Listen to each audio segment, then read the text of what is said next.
The work plane is a viewport tool that MODO provides that tries to help us stay in this big perspective view as much as possible while we're doing our work.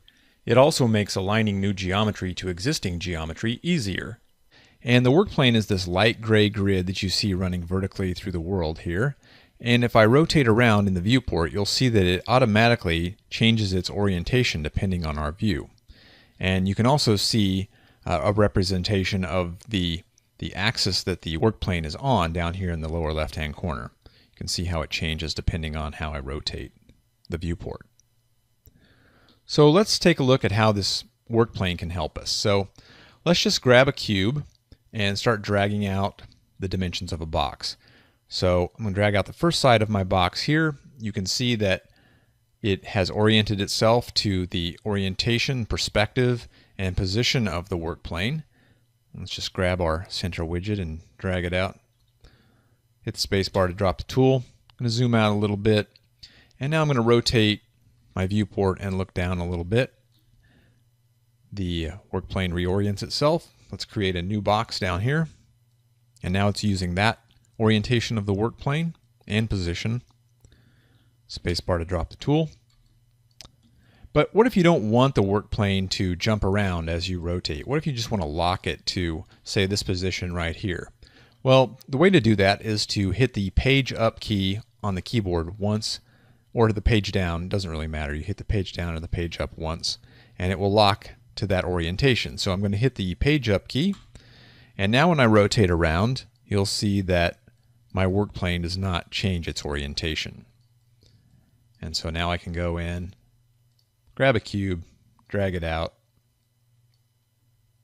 spacebar to drop the tool. Okay.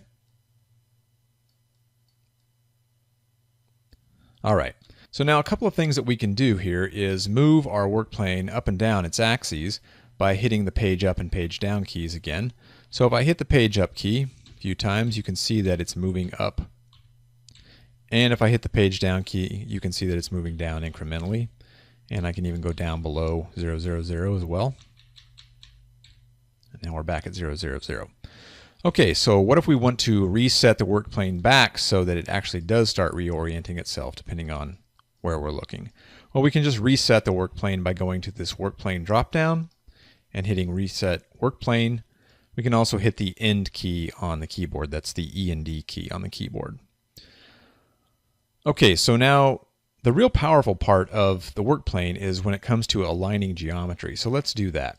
So I want to align the work plane with the top of this box right here. So I'm just going to hover my cursor over the top of it and hit the home key. And you can see that the work plane jumps up there and orients itself and aligns itself to that polygon at the top of that box. And now that we have that, we can start creating new geometry that's also aligned to the work plane, spacebar to drop the tool, and to the top of that box. So let's drag out a sphere this time.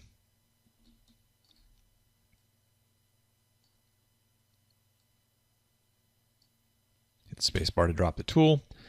And now let's go into that sphere and hover over one of its polygons, say this guy right up here. Now I'm going to hit the home key. Sure enough, the work plane aligns itself to that polygon's normal. So I'm going to rotate around here, hit the G key to align, or to center. And now I'm going to drag out, say, a cylinder. And I know that my alignment is going to be correct because I set the work plane to that polygon. All right, so now let's reset the work plane. Zoom out a little bit here, and I'm going to hit A to fit everything. Now there are a couple of things that can trip you up with the work plane that you need to be aware of. So right now, let's just create another box.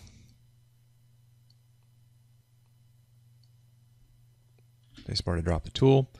And let's just start zooming in on the world here. Let's create another box. Zoom in a little bit. Create another box.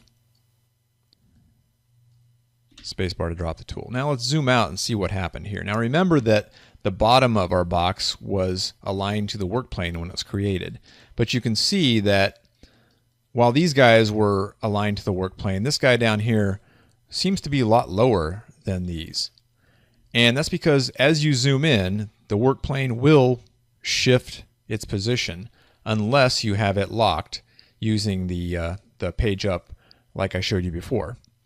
So again, if you zoom in, your work plane can change its position unless you have it locked. So that's just something to be aware of, and you will probably run into that. And now let's take a look at another thing you might run into that might be kind of confusing with the work plane.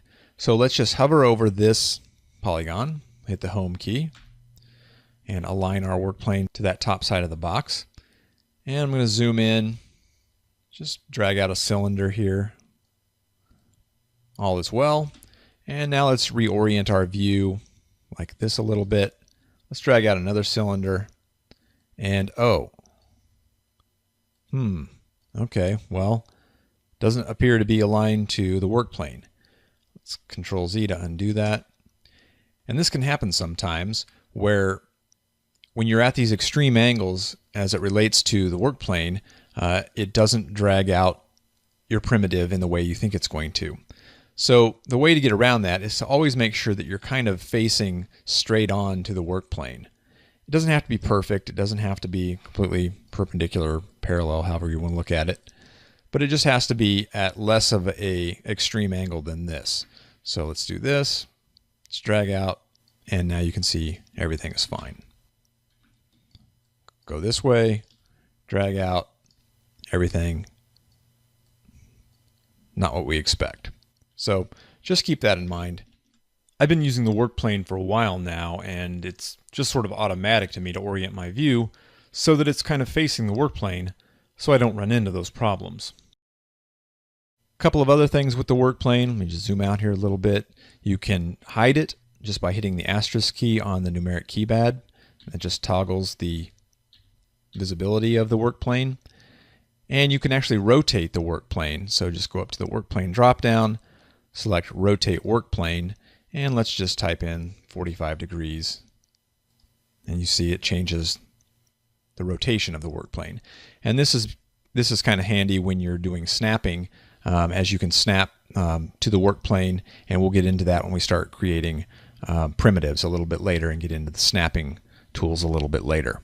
One other thing about the work plane is that you can actually set it up so that it aligns to your viewport itself.